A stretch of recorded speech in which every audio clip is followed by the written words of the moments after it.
Holy shit. We're back. Why? Why are we back? Why are we doing this? Why are we doing this to ourselves again, Josh? Because we both realized we don't have anything better to do with our lives. Let's be honest. Yeah, pretty much. We said we were going to be back, and we weren't necessarily lying. It just had like a 2-year long expiration date. Why is anybody still listening to us? Why did any of you click this? Oh, fuck. Because they're furries and they're masochists, and they hate themselves just like we do. Oh, Jesus Christ. So, yeah, we got together and decided that we hated not doing these, and things were fucking right that we actually could do them. So, we're back. We're not gonna, I don't think we're gonna try and do like some big presentation thing or anything like we did last time, because that bit us in the dick.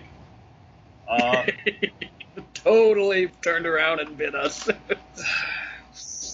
Whoops. We're back. We have all these great and wonderful plans. No. To be fair, we did actually try. We recorded like 2 episodes, and I was recording it completely shit the bed on us like a fucking oil spill that could be done no better than anyone than BP. Like it was probably 8 hours worth of time total that we sank into these 2 different calls.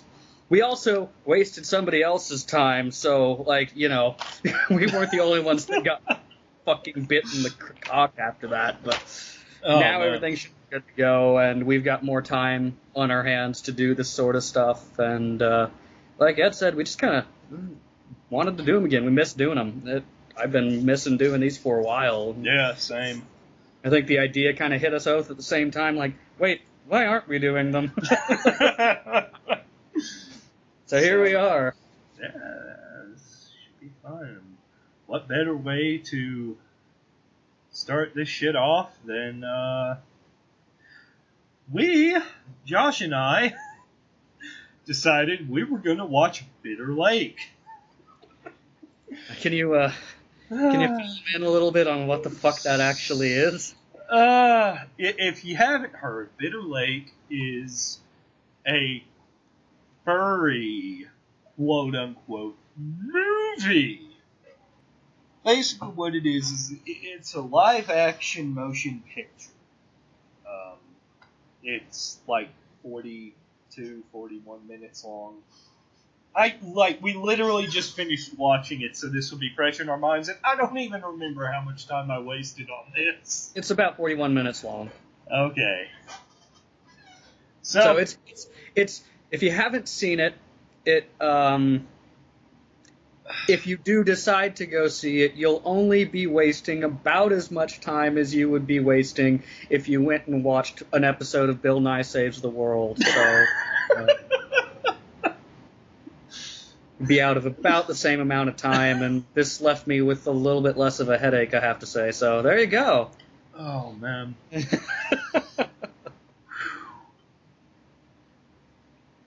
But yeah, it's kind of a it's a bit of a medieval kind of fantasy setting. Like Ed said, though, it's a furry short movie.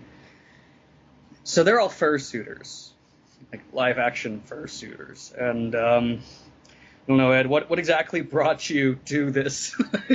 How exactly did you come across this? Okay, actually, the way I found out about this was there was like a huge amount of buzz about it within the fandom when it came out. It came out in like 2011, so BrainDeath always being top. Let's cover shit from like 6 years ago. Nigga, this says 2013, my dude. That's when it was uploaded, but it was debuted at Eurofrance 17 in 2011. Oh, okay. Shit. Yeah, so... I didn't hear about it back then. Well, see, I didn't really hear about it until it was posted on YouTube, which is where we watched it. Because I'm really, really glad I didn't have to pay anybody for that. You and the 86,000 people that have seen it so far. So, yeah, it's kind of like a medieval drama, medieval fantasy, and most of the people. I think I have it. It's like if you took Game of Thrones, removed everything good about it, and added fursuits. Actually, kind of. That's yeah. So I mean, you guys know me. You guys know I have a thing for pretty much any kind of history, but definitely medieval history and medieval fantasy counts. Medieval fantasy is pretty fucking cool. Yeah. I'm kind of ashamed to admit that I have still not seen the third Lord of the Rings movie. Well, maybe I'll fix that later tonight or something. To get some good medieval fantasy. To be fair, in my brain. you haven't seen Demolition Man either, so you're missing out on all the good movies. I still haven't seen Apocalypse Now, so I got to fix that too. Fuck yeah, you do. But anyway, so I was intrigued by the premise of it, and adding fursuits in. Just activated your autism. It made me actually kind of apprehensive for good reason, but still, it's kind of that, why not try it? Why not? Yeah. Even if it's bad, it'll probably be bad in an entertaining way, which I would have to say it kind of was. But, I mean, it's just... It combines some kind of fantasy elements. There's no magic and bullshit, so that was kind of a relief for me, because I could only imagine how cringy that could be if you're doing it on, a low budget with fursuiters, okay? Yeah. But, I mean, before I get into, really chewing on this thing, Ed, is there anything you wanted to say about it? Oh... I mean... kind of help sum it up for people that haven't seen it, So, I guess the synopsis of it is 4 furfags show up to try and rebuild a kingdom.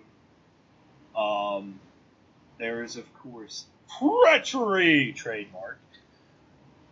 And it should I spoil anything, or... We can give a quick rundown of it. It starts out with that. It's honestly a pretty good intro cinematic that gives you a little bit of background on. Yeah, that's something that I will say. The intro cinematic was actually really well done. Props to the person that did that. They were in the credits. I didn't pay that much attention to who did it. Big Blue Wolf or something like that. Props to them. They did a fantastic job on that. I was actually pretty impressed. The problem is that that's the best part of the movie. Yeah, and ironically, before I watched this with Ed, before we started this, I had just finished a video on YouTube that was going over, I think it was 8 movies that had a kick-ass intro and then went to shit immediately afterwards. And this makes 9 I can think of now. It's the like, intro was solid, and the narration was actually really good. It got me interested. Yeah, it's like if you put on Kill Bill and that killer anime opening plays, and then the rest of the movie was just terrible, it leaves you with that same kind of wow feeling, Honestly, you could probably tell a story using that kind of animation that they had in the opening with that narrator, and maybe some voice acting here and there. Dude, I don't know who the fuck that narrator was, but he should have voiced every character. He should have just been the narrator throughout the entire thing, with no actual character dialogue aside from a couple lines here and there. I swear, I did nothing. He really didn't do anything. He really didn't do nothing.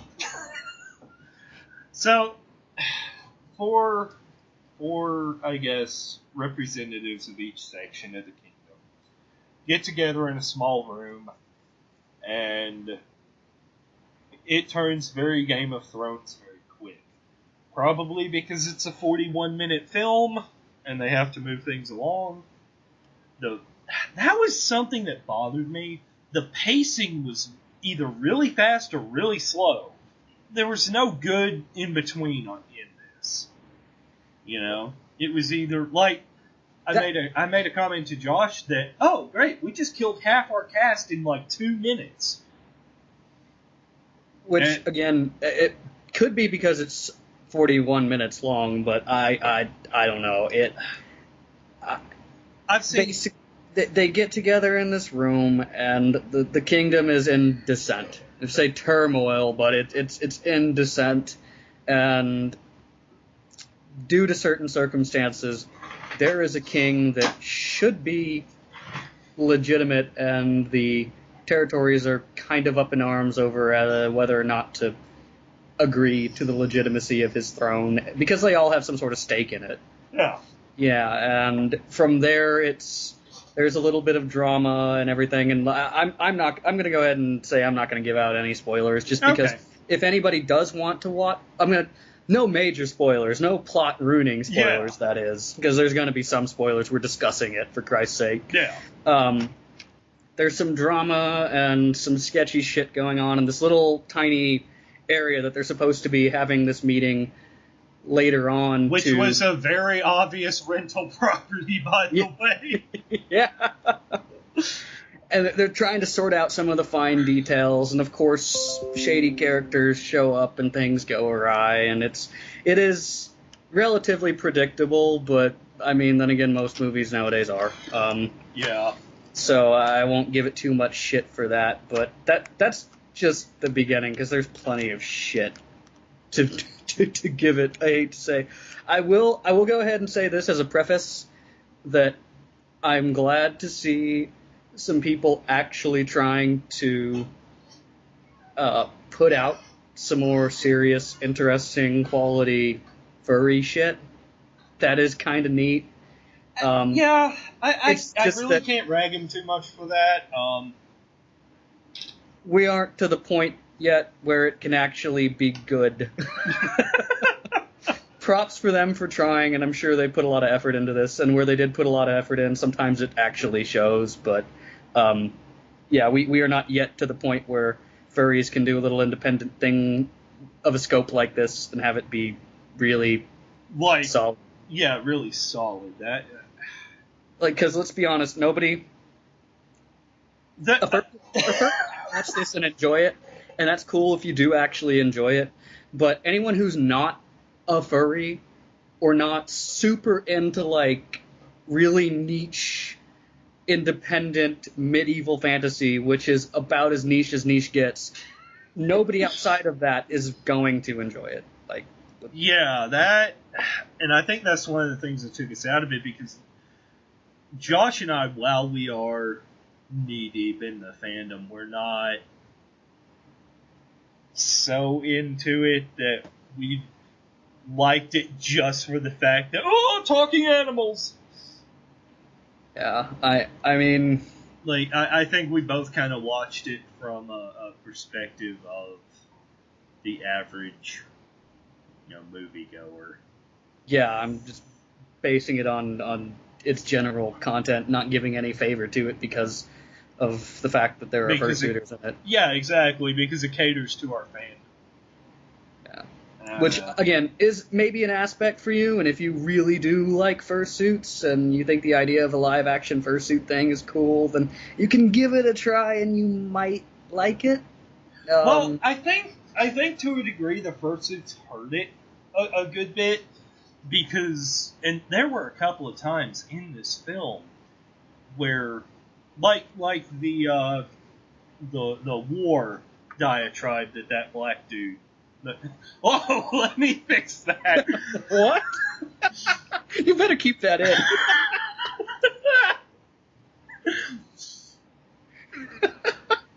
The war diatribe that the horned wolf guy goes on, where he's like, when you're knee deep in corpses, this, that, and the other. And then it just cuts back to the prince, and he's got that stereotypical fursuit expression.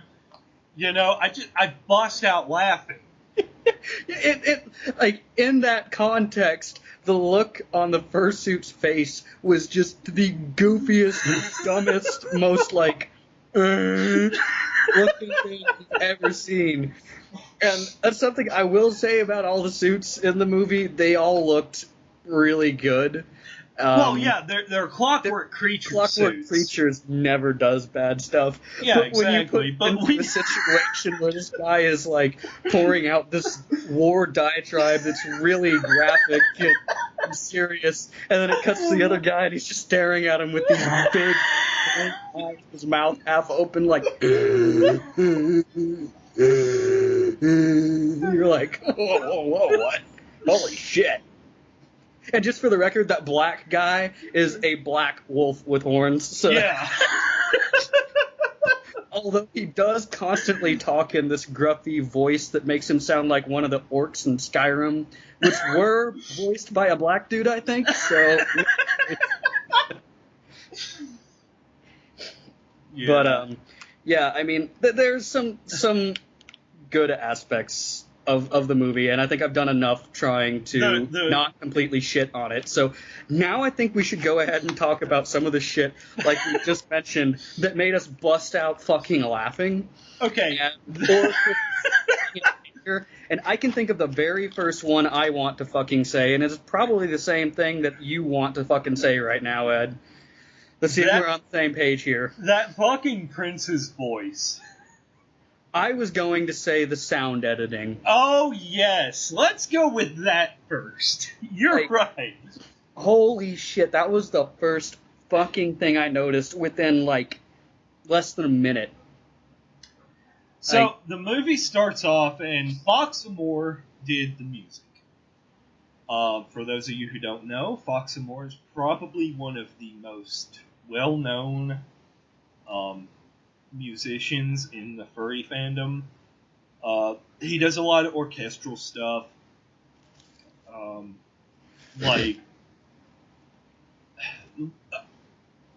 He did a good job on this. Yeah, I personally don't have anything negative to say about the actual quality of the music or the soundtrack. It didn't make me shit my pants, but it was decent. It fit. Yeah. It fit. I have, really nothing bad to say about Foxamore.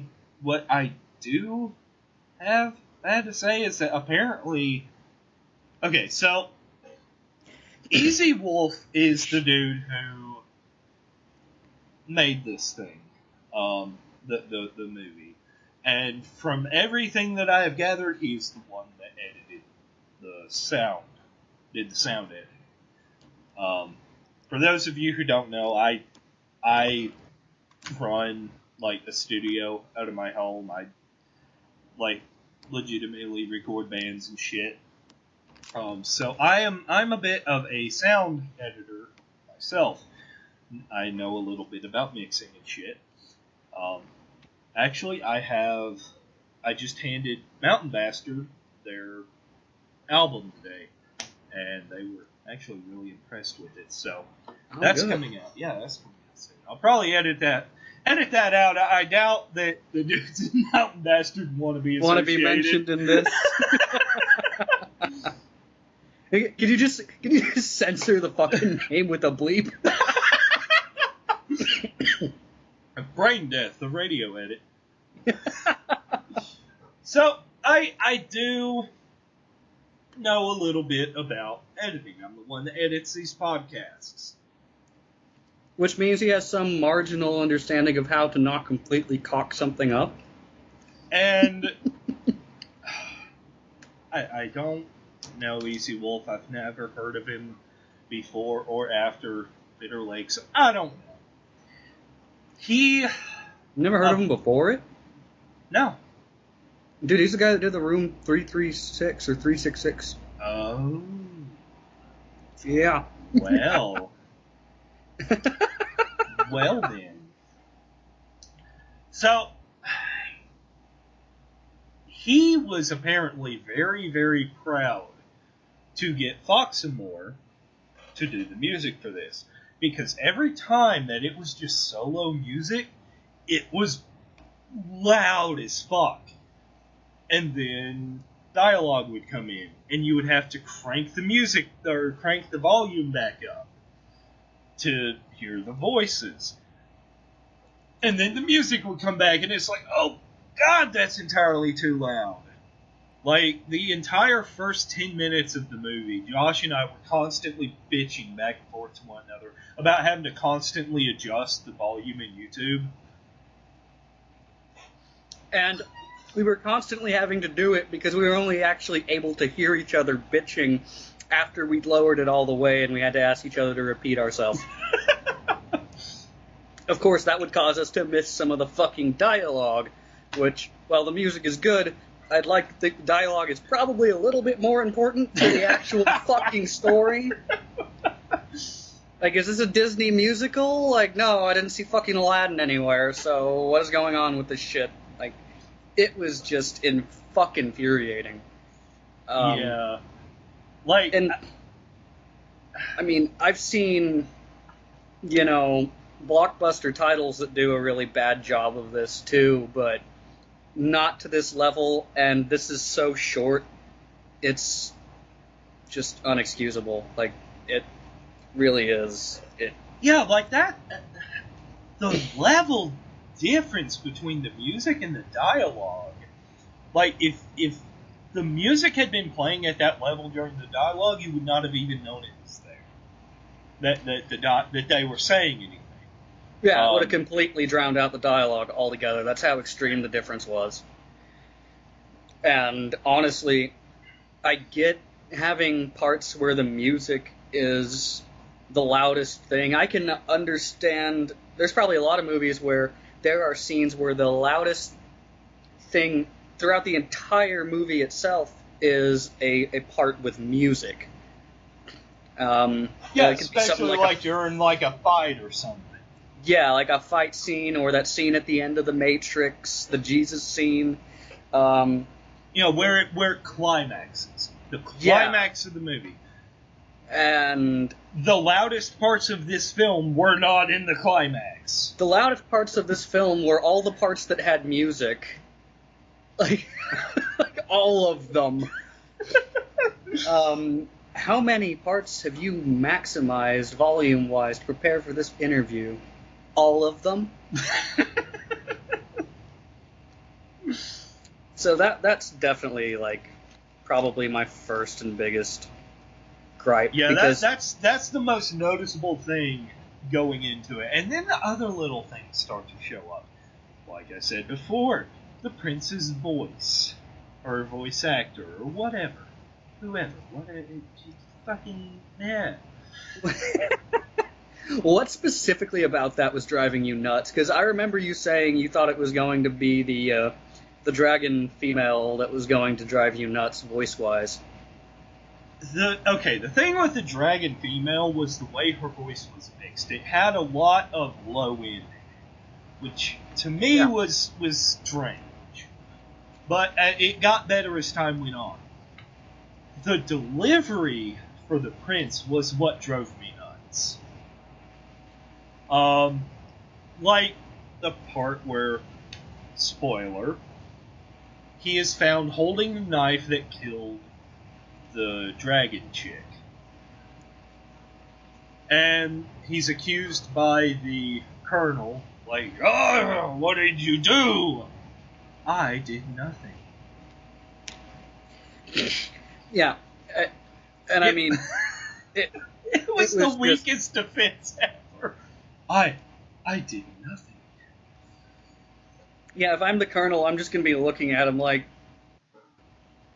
alright, I need you to stand in the light right here, I need to check your eyes, see if they're dilated.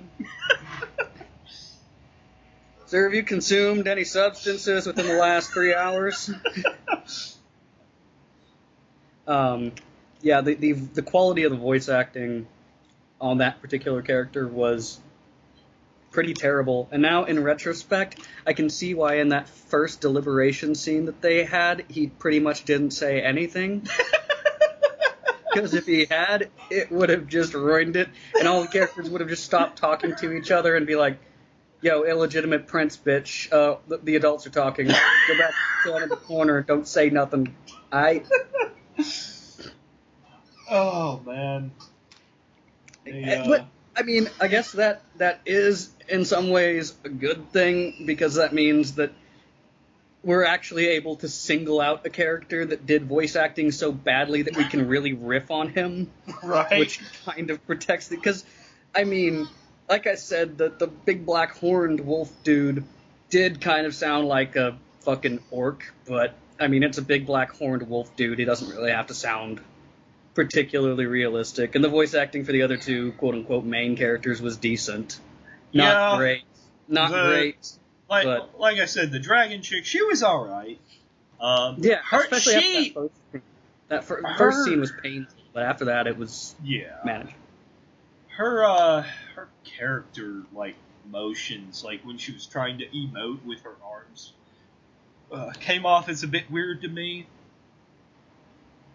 Dude, they all came off as a bit weird. Yeah, and see, that was another thing about this whole thing, because they're in fursuit, they're having to compensate for the lack of facial expression with their other body parts.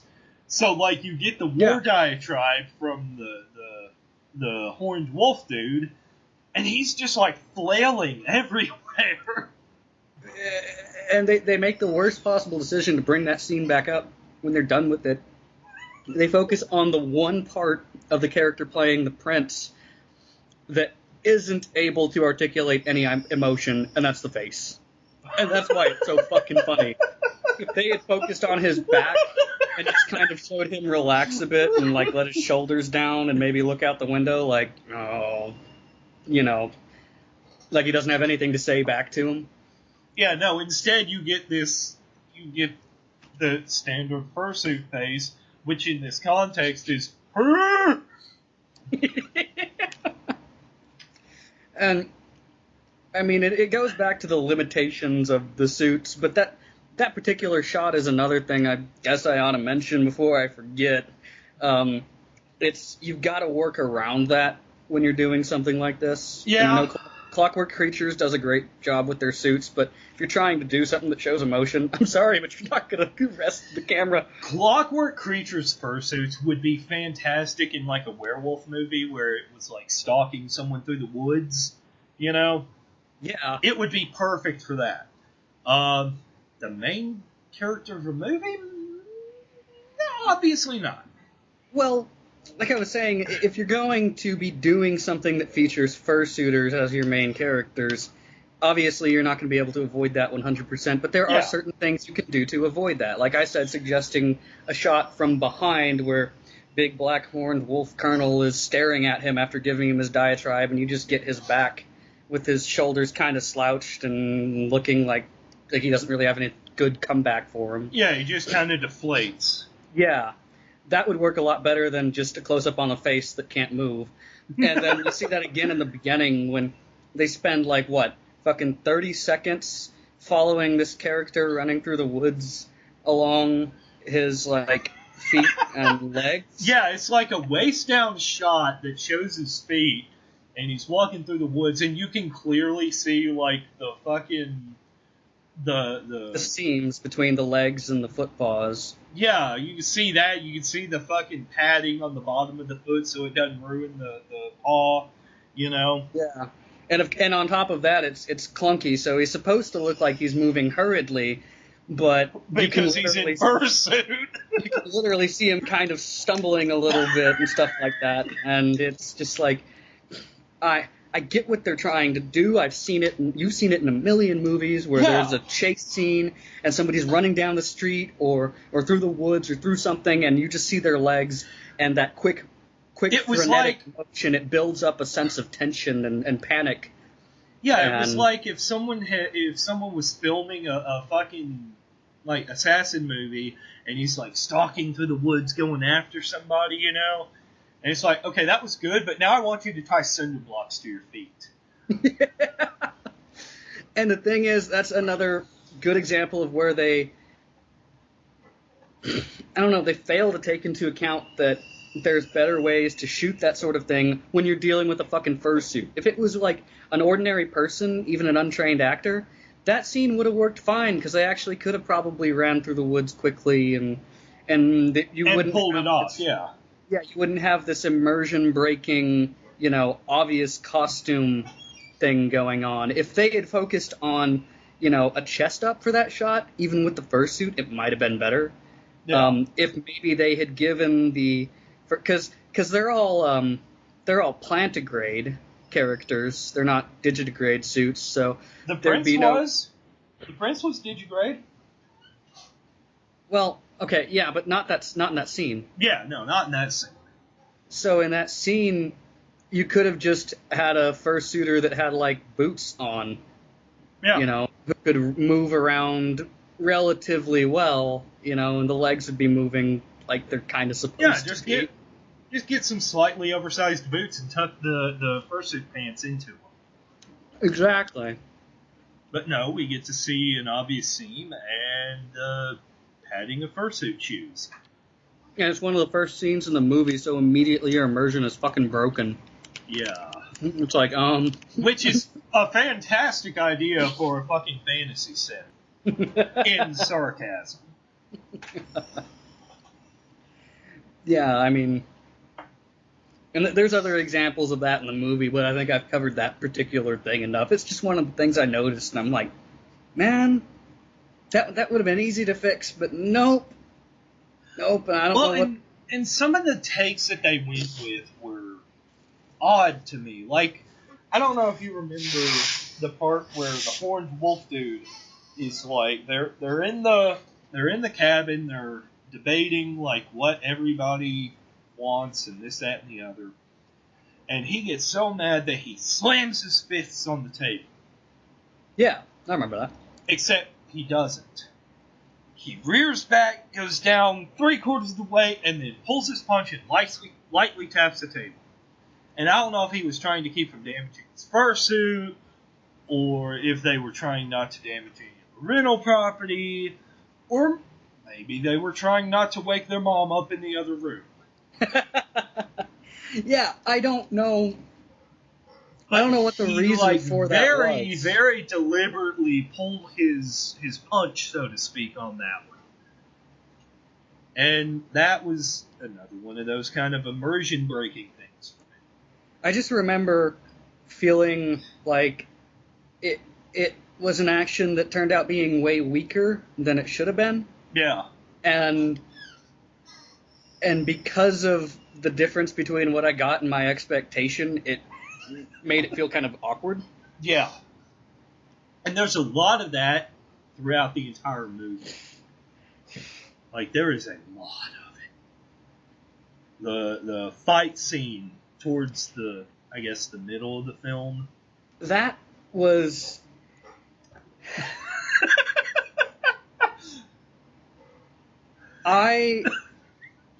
Josh, tell us how you really feel. Come on. I wasn't expecting it to be good, honestly. Like, I mean, a lot of fight scenes, even in big titles, are not very good, especially when they involve swords. Yeah. I love Game of Thrones, and honestly, they do a fucking outstanding job with most of their choreography. But even some of theirs are just kind of, like, subpar. But, and of course you've got the fact that these are people in fucking fursuits, so... Yeah. But I will go ahead and say this. I have seen people in fursuits wearing fucking robes, sparring with their lightsabers. Like, not even staged stuff, just like impromptu fucking spars that looked better than this. And I don't know if maybe they have better visibility or maybe they were just shit-faced and didn't give a fuck. That could probably explain some of it. But, yeah, if some people at a convention impromptu going at each other with overpriced glowy sticks can do a better job than something that's actually choreographed. I don't know. Now, the scene leading up to it was decent, especially considering the fact that that was probably one of the best scenes in the whole film. The scene leading up to the fight, which made the fight that much worse. And the way it ended is still one of the things that annoys me the most about that whole fucking thing, because when you watch it, you will notice the character that loses gets pulled up from behind in a headlock. Yeah. And they've got the person that gets headlocked has his sword in his right hand, I think, and his left hand is open. And you see the character that is choke locked him from behind. You can see his hand holding his fucking sword, and after about 2 seconds, he lets the character he's choking go, and he just drops to the ground, like he's been stabbed or something, or his neck's he's been choked out or stabbed, and you can clearly see the character that's choking him. You can see his sword, so he's clearly not been stabbed. He's clearly not been choked out because he's only held for less than 2 seconds, and there's no indication his neck has been broken. He's just gets headlocked and fucking ragdolls like it was his off button or some shit.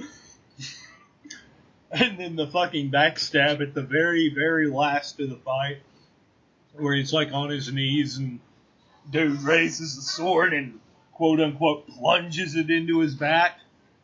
It's I'm going to lightly tap your spine with the tip of this sword. Ding. The character that was choked falls to his knees, or the character that was briefly and momentarily headlocked falls to his knees with his sword still in his fucking hand, from what I recall. Yeah. And the character that put him in this, brief headlock pulls his sword up and, starts to drive it into his back, and then it just kind of slows down and he kind of lowers it a little bit, and I thought, okay, so maybe he went to stab the guy and then he hit some resistance once he hit flesh, and he's just going to slowly drive it all the way down through, I guess, behind his collarbone. Okay, maybe, I guess. And then he stops after the sword looks like it's only gone in about 6 inches. Maybe. And that's the end of it. I'm like, that is such an easy shot to do right. How do you do it wrong? Well, and then the character that got stabbed just kind of slumps forward a little bit, doesn't fall to the ground, because remember, these are clockwork creature fursuits. We can't get them dirty. Yeah, that was another thing. He doesn't go all the way to the ground. Did the character in the beginning? I can't remember. Because he dies pretty much like a similar death. Did he? I don't think he did either. Yeah, the character in the first bit, the first person you see die. Oh my god, that was the funniest backstab I've ever seen in my life. He it builds up so much. He swings his arm around like one of those 1950s guitar rockers, where you just see them strumming their guitar with the windmill arm, It's kind of like that motion, except it's very slow, and he just kind of, I guess I'll stab you. And then the death is so dramatic, it's it is melodramatic. It's about as cheesy as you can imagine. If you were in a high school film club and somebody had a dramatic stabbing, it's basically what you would expect to see in that.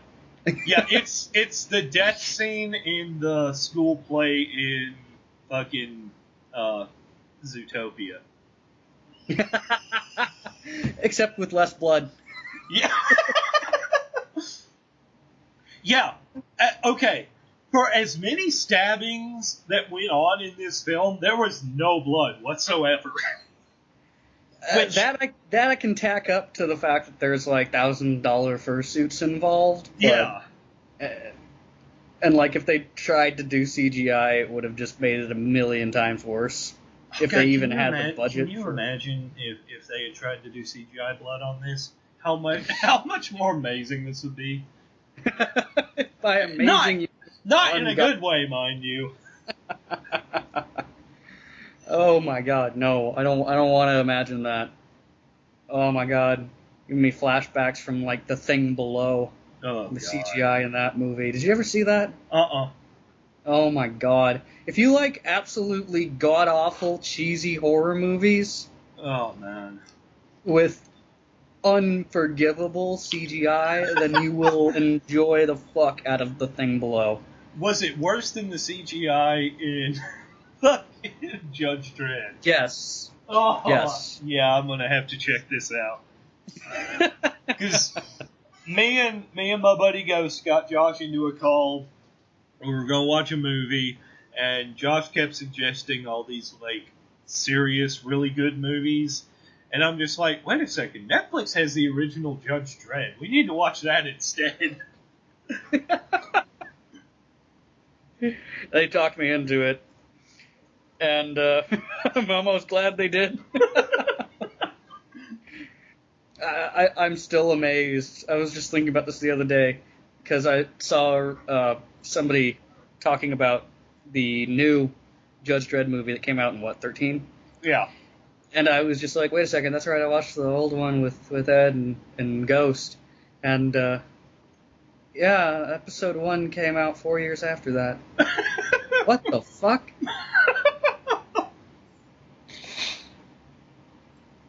Oh, man. So, do you have really anything else about this movie that you want to touch on, or? I think another thing that I was kind of confused by was the need to state the time in which this movie takes place. Oh, they shot themselves in the foot doing that. Yeah, it's clearly taking place in a fantasy land that they've constructed for this movie, a fantasy kingdom with these different made-up provinces. It's fucking talking animals in armor that has never existed and never will, aside from with costume.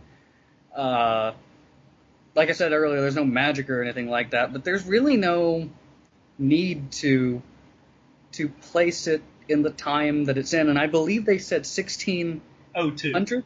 Yeah, 1602? 1602 was the exact year that they gave for it, which is hilarious because towards the end of the movie, they show the person who is now king standing in a building that is very painfully obvious, like 1900s at best. At least, yeah, probably 1900s. Later 1900s. Well, maybe it could be mid or early 1900s, but there's fixtures and shit that are obviously like mid to late 1900s. It calls into question why you even need to bring it up. And even if we're talking about a time scale that is our own, there weren't people running around with leather armor and swords that often in the 1600s. Like, I mean, at that point, the whole idea of the knight or the rogue or something like that, it was kind of on its way out. It was still present, but you're talking about fully armored dudes on cavalry and people with crossbow. It was more like 12th to 13th century sort of stuff. So why throw 16th to 1600s in there? I don't know. Yeah, that was weird. And that was one of those things. They could have just as easily said, many years ago, our kingdom was torn apart. You know, they could have done it that way, and a lot of the stuff or would have made up a fictional time scale, like Lord of the Rings or Game of Thrones, something like that. You know, or even gone the Star Wars route. You know, many years ago in a world that was not our own or whatever. You know, but no, it's 1602. Okay, well, I'm assuming this is happening in our kind of time scale, I guess. You know, it was just a weird sort of thing to add that I, as a viewer, didn't really understand, and I thought it just kind of It set itself up for unnecessary conflicts Yeah, exactly. in the narrative. Exactly, it did. It would have been fine if you just completely left it out altogether. But that was just one of many, many, many other faults that were far worse. Yeah. Oh my god. I think we're kind of getting to the point where we're nitpicking on it, but yeah, I mean, it was entertaining as a whole. Just I don't think in my particular case it was entertaining for the same reasons that the people that made it had intended for it to be. It's like Judge Dredd. Yeah, it's something great to watch when you're with your friends and cracking open a couple of beers. Yeah, that's a good way to put it. Because that's literally what we just did. Excuse you, I'm drinking whiskey out of a red Solo cup. Of course you are, because you never leave con mode. Oh my god. Yeah. So I really don't. That's Bitter Lake for you, I guess. Was there anything really kind of else, or nothing I can really note? I mean, we've got a fucking medieval kind of fantasy thing that starts out half decent and then just kind of nosedives, and all of the problems. Like, there's a lot of problems with it that are just kind of inherent because you're using fucking fursuits.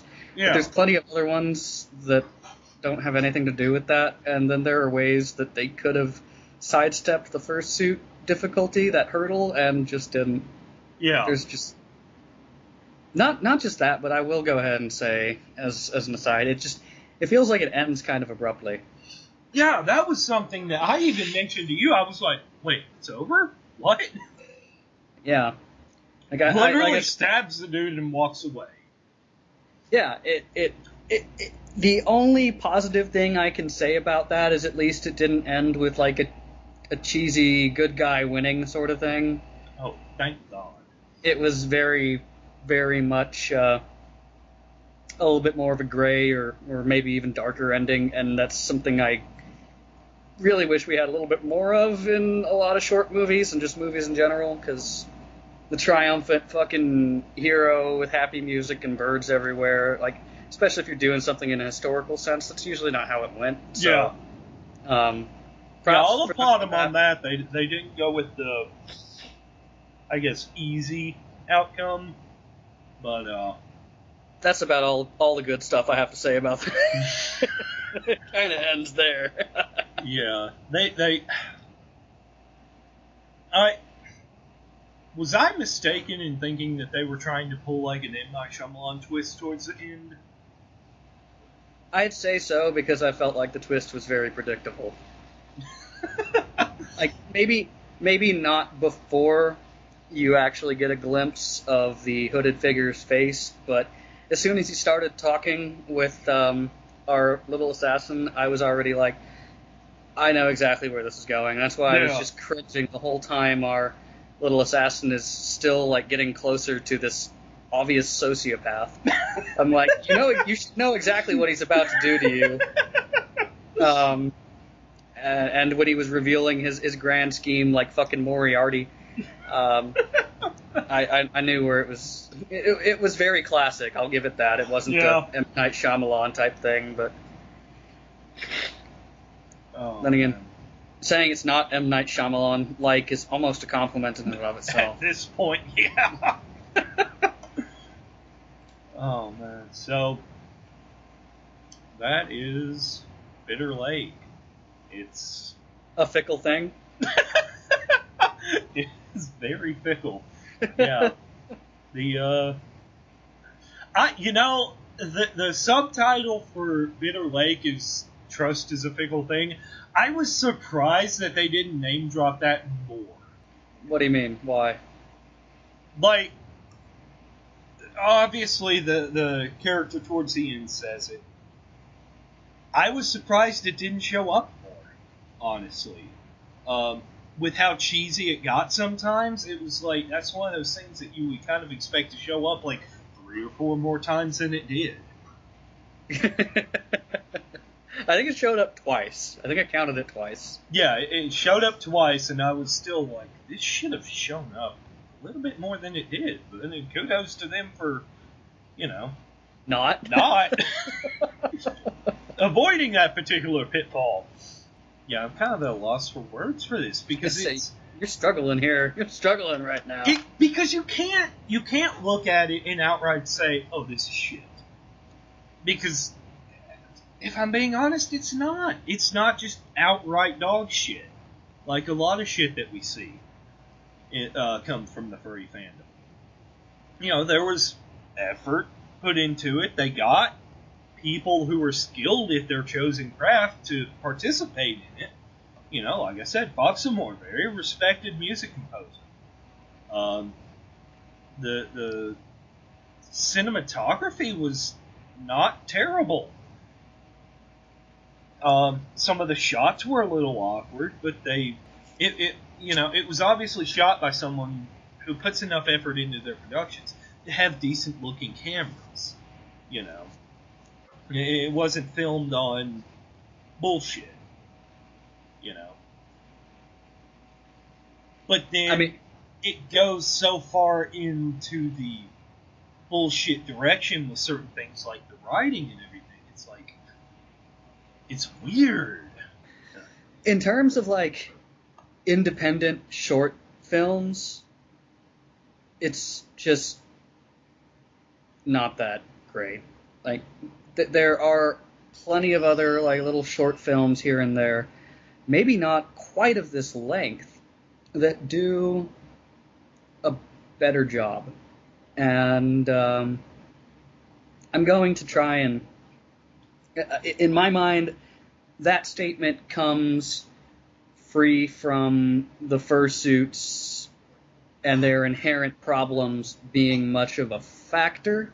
Yeah. Because for some people, the fact that they're even in there in the first place is going to be kind of a cool thing. And for some people, the problems that they place are just going to be something you can't really get over. So just trying to remove that in part of my assessment. In terms of like little independent short movies, it's just okay. Yeah. It's not terrible, but it's definitely not one of the better ones. It's not the thing I would suggest to somebody who is looking for more independent short films, unless they were specifically a furry and into like medieval themed stuff. Yeah, it really is a very niche thing, I think. If it was done better, it might have more appeal, but there's just too many little problems, and with something 40 minutes long, you can't really have a whole lot of little problems because they matter a whole hell. They become a lot more noticeable. However, I will say, the 40 minutes I spent watching this were probably more entertaining than any given 40 minutes spent watching Batman vs. Superman. Have we gone over the pacing yet? Very briefly, we talked about how it felt like it was rushed in some parts and then really slow in others, and you mentioned how we were talking about how the end comes kind of abruptly. And yeah, the pacing was one of the things that I had a bit of a problem with, because you would go from like very slow, very tedious scenes, like the part where they're discussing where they're all the opening scene where they're all kind of in the room together talking. You go from kind of slow, tedious scenes like that to just, like I said, fucking half the cast dies inside 2 minutes, and they literally play the same scene twice in a row, just with different characters. Yeah, this person much. is dead. Let me hold the knife. Oh, what did you do? Oh, now this person's dead. Let me hold the knife. Oh, what did you do? Yeah, it was, and I get that they were using it to set something up, but it was kind of strange. It would have made more sense if he was questioning the first individual that got hold of the knife, and before he could even get an answer, the character died. Yeah. That would have made sense, and then they could have had the whole oh, I swear I didn't do anything, sort of thing. Also, that would have cut one of the worst lines of dialogue in the entire thing. Oh, I swear I did nothing. My nigga, you holding a bloody knife, and they're two dead girls. No, they're holding a knife with fucking Sharpie on it. Wait, you didn't find that blood convincing? Are you gonna shoot me if I say no? The pacing on it was awkward, and there was just a lot of dialogue that... Sometimes it was the delivery, sometimes it was the contents of the dialogue, but more than anything, it was the way it was set up and the way the dialogue was introduced. It just made it kind of weird. Like, at the end, you get the stereotypical villain monologue revealing the kind of his overall plan and going through it, like, step by step. And that's, like I mentioned briefly earlier, that's a pretty classic thing. Sometimes you get the villain doing it, sometimes you get the hero doing it, something like Poirot or Sherlock or what have you. Yeah. And, you know, that kind of scene would have been fitting. It's just something about the way it was paced, and just something about it. I can't really place exactly what it is. It's just off, and it's kind of immersion breaking and a little confusing too. Yeah. You're like, you don't realize, oh, this is the villain diatribe monologue thing until he's like halfway into it. Right. Like, it's like, oh, okay, this is the part we're at. Ah, I got you. Yeah, exactly. That was like, it's like, oh, okay. Yeah, there is no, now that I have you, Mr. Bond. Yeah. That wasn't there, so it's... And there was no back and forth. Usually there's a little bit of back and forth. Yeah, the hero makes a snarky comment. Well, actually. Yeah, no, there was none of that. It was literally just, oh, you're talking now, let me shut up. Yeah. And the whole time, obviously falling closer and closer into what should clearly be, you know, a trap. It's like, it's like the guy sitting there walking with his cloak and literal dagger. It's like, I literally cannot make it any more obvious that I am a treacherous asshole. Please keep following me. Okay. I mean, by all means, I'm not foreshadowing that I'm going to fucking murder you and kill your wife and child. Yeah, that's neat. Tell me more. Yeah, Holy I just had you kill the heads of 4 different regions in this kingdom.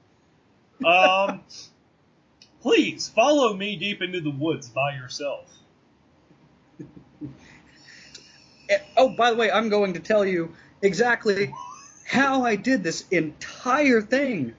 And I'm also going to throw in a quip about how bitter I was that my brother would call me retard behind my back, which is totally not something you did at any point, of course. And my brother that called me retard totally isn't, you know, dead. Now, this totally wouldn't be a good time for you to, I don't know, turn around and run. Oh, you know what? Fuck it. You were just way too stupid. I'm going to kill your ass.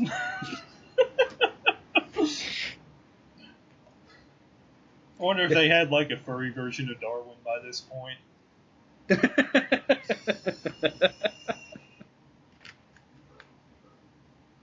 Jesus Christ. It's called staircases.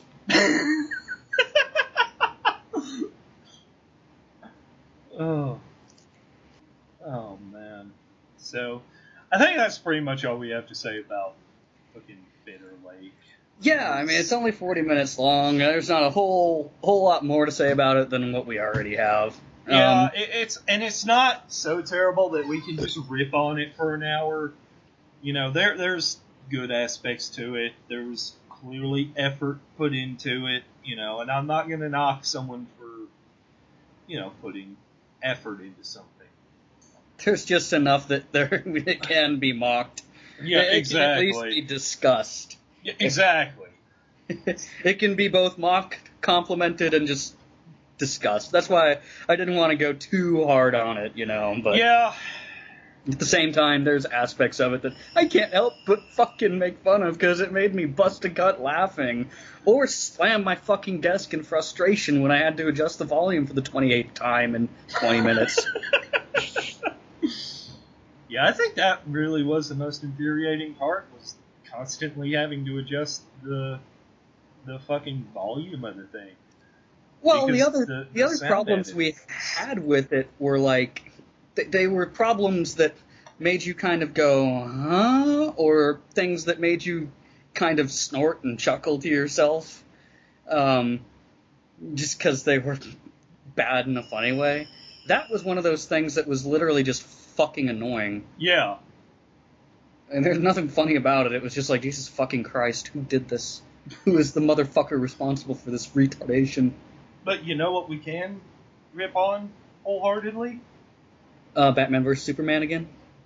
Well, yes, but... Judge Dredd? Oh, if only Judge Dredd had been a furry movie, we could discuss it. We'd be on, like, for 6 hours, man, I swear to God. No, something that we can absolutely rip on is the front page of FA. Oh, God, man, that's risky. That's risky. Dangerous territory. Oh, man.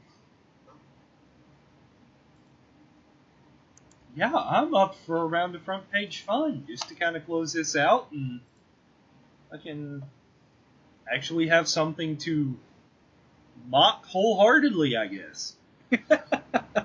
Because, let's be fair, that's kind of why people tune in. That is why we exist. Yeah. For those of you watching on the YouTubes, because we've decided that we're going to go to a YouTube format. Not because... Not for any particular reason, other than it kind of it removes a few of the restrictions that we had on, like, posting to FA. One of the biggest ones being the time limit that we had. Oh, God, yeah. Fuck that noise. Being able to name drop.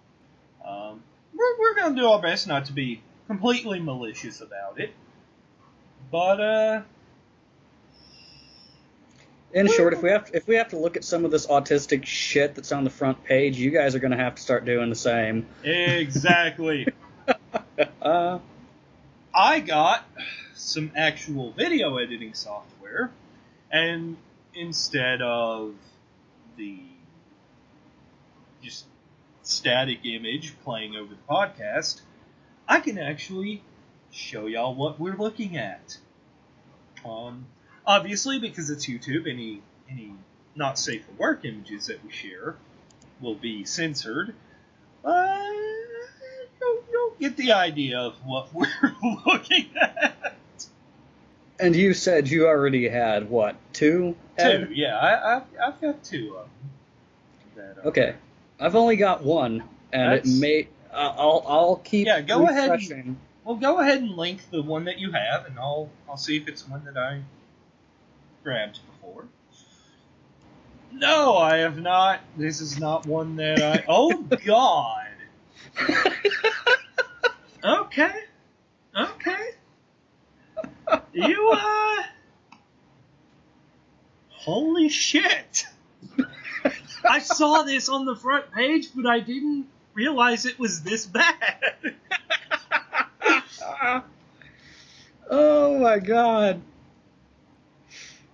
Because, like, it's I swear to God, it's like a tent door, too. And someone unzipped a fucking tent, and it was just like, oh, hey. Hey, Bert and Ernie, how you doing? Oh, man. For those of you that are tuning in for the first time, Josh is an artist. Actually, a pretty decent artist. I was going to say artist is a stretch, but I do draw things. Yeah, tell us about this. I want to tell you all about it, but I'm kind of struggling where the fuck to actually start. It's fan art. Okay. Okay, it is okay. For those of you who have, or those of you who haven't, actually, many of you might be familiar with that weird shark-like character in the new Zelda game, I believe it is. It's this guy that's got kind of like a shark body on his head, like a red shark body on his head, and a strange face, and I don't know. It's very, very odd. I haven't played the game, so I can't tell you a whole lot about him. I just know I see a lot of fan art of him. Well, this is a fulfillment. This is Rule 34. This is a fulfillment of the prophesized Rule 34. And what we have is said shark character, but a little bit more shark-like. Still got the shark backside hanging off the back of his head. And I guess that feather thing there is canon. I'm not really sure. The abs are actually stress balls. Yeah, it looks like they put bowling balls in it. Yeah, the abs are stress balls. Those are the only defined muscles in that area. Well, you will also notice the distinct lack of the topmost abs. They just kind of merge into the diaphragm with some empty space there. So yeah, he doesn't have a top set of abs. The pecs are very cleanly separated from everything else. They just kind of pop up like the muscle has spasmed. And there are two dicks side by side. I know it is a shark, and sharks do apparently have two dicks, but this creature with 90% human anatomy has two very human-like cocks just sticking out of what I can only describe as, like, the front flap of a tent. You guys will fortunately not have to see this, but the front half of flaps of a tent, yeah, that's like literally like someone just pulled a zipper and these two things just popped out. This one's Bert, this one's Ernie. It's like a miniature recreation of Brokeback Mountain. Oh my god. They filmed Brokeback Mountain in this dude's crotch.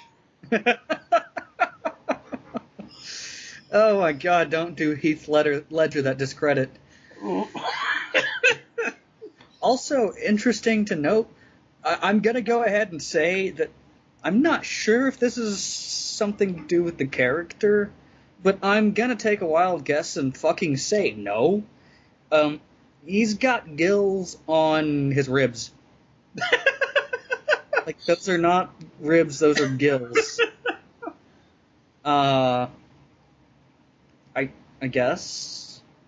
I mean, I don't even know. I don't even know at this point.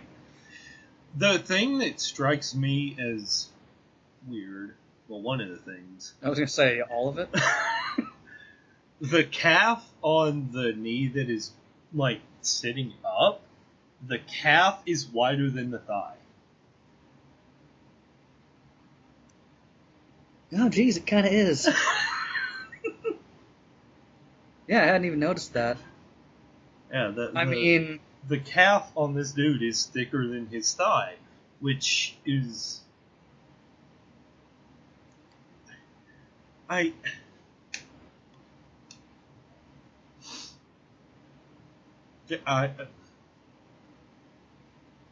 is throwing you for a loop, isn't it? Yeah.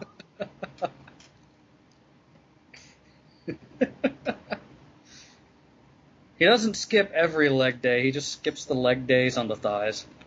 That's about all I have to say about it. I wish I remembered the name of the character, but I don't. I think it's Sidon. Whatever it is. Sidon. We're going to call him Double Dick Dave. Hey, Dave, how come they call you Double Dick? Oh, I don't see that. Yeah. Oh, man. Yeah, that's about all I got for this one. Yeah, I'm done. Yeah. Done. You had a good run, but you're done. I'll close that tab too, just 'cause. Fuck that noise. Alright. This... I'm not having any luck today. I'm going to have to heavily edit this image to make it appropriate for YouTube. But I could not... I saw it on the front page and I could not pass it up. Oh god, just that title.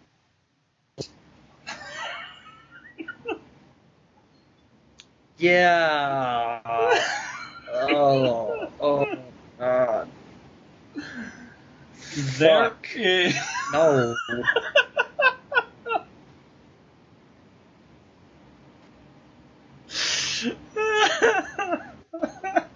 Oh, the poor man's abdomen is gone. Yeah, that. Fuck. Oh, what are the wrinkles on the back of the horse? What are those legs? Ooh, What is his hand? I was staring at that and trying to come up with an answer to that a minute ago, and all I could think of was to make it more grotesque. Yeah, the definition in this is very grotesque looking. That hand, though, that hand is what got me. Out of all of this, that awkward ass hand. My eyes went to the hand pretty quick too, honestly. I don't know if it was because it's just that off, or if it's because I was trying to get away from everything else in the picture. Because obviously this is censored.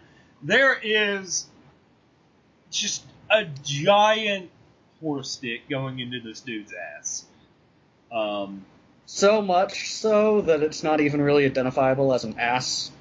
Yeah, which kind of this makes looks sense like because this looks like a cannonball wound on his backside. Because it probably more or less is. I mean, a dude did die by getting fucked by a horse in real life, so. Yeah, good old Mr. Hands. I like in the description, though, a very gorgeous, misspelled, piece of art by this person's icon. So far as a Mexican dude does pretty good art, thank you very much. Well, he does okay art for a Mexican guy. Oh my god, I can actually think of a couple of artists that live in Mexico that would probably scream at that. Not because of the fact that it seems a little racially ignorant, but the fact that this is representative of Mexican art. I was going to say everything else about the statement would be fucking screaming. Oh, Jesus. Oh my god. And I don't know what happened to the horse's foot either. It's just kind of like... It's like a leg with a rock at the end of it. I don't know how else to describe it. It's like a stone club attached to it. Like... Maybe it's a tree. Maybe that's why it's so gnarled looking. It's actually a tree that just happens to be shaped somewhat like a horse. And fucks people. The great tree spirit is very displeased with you. Let me fuck you with my horse cock. Oh my god. I'm closing this tab. That's done.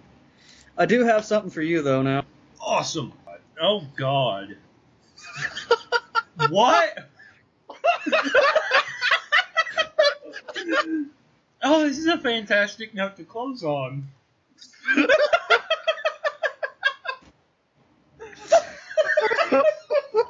Jesus Christ. Oh. Oh man, I'm not sleeping tonight. So, essentially what this is SpongeBob and Patrick done in the art style of JoJo's Bizarre Adventure. It's amazing. It's my fucking favorite, I'm not gonna lie. It's so uncanny that it Oh is. my god, so I Google searched. So I Google JoJo's Bizarre Adventure and go to images, And,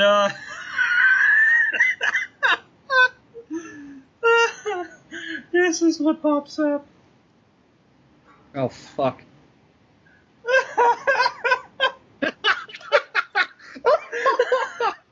Holy shit! Dude, that is fucking brilliant! Oh, dude. Well, I put this on FA so I can fave it. Oh. I just realized his head is a propane tank. You gotta include that too. Oh my god. Front page fun brought to you by Google. Okay. Wow. We have found some interesting shit today. Well, yeah, that is back to the SpongeBob and Patrick. I don't know why this is on like FA. It's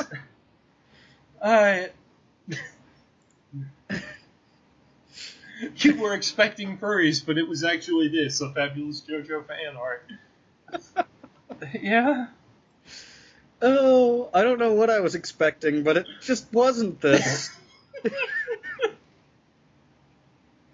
Oh, I can't even bash on it because it's done pretty well. It's just... yeah, no, it's absolutely a pretty well done piece of art. It's just terrifying. I think it was meant to be, so... Oh, man. Yeah, it's bizarre. Really, this is the kind of shit that has kept me on FA. So, because I'm kind of thumbing through this dude's gallery, and he's actually pretty fucking decent. Oh, here you go, Josh. There you go. Cat. No. Saw that. Literally just a drawing, a very well done drawing of a fucking Jack Daniels. Oh my god. But yeah, no, I'm thumbing through this dude's galleries. Actually pretty fucking good. So I may watch him. In fact, I am. I'm just actually thinking about doing the same.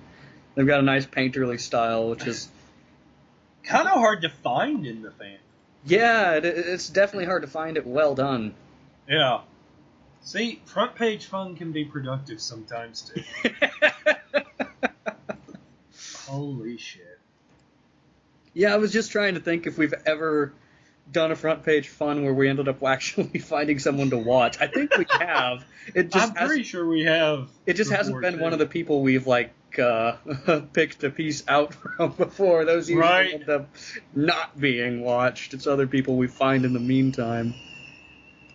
Oh, Jesus. I love that. That's like some Matt Rat level of fucking furry humor. So, from the two of us here at BrainDeath, we're going to close this out now before we start rambling even more than we have. Yeah, no kidding. Y'all have a good fucking night, and we'll see you when we see you. Deuces, motherfuckers.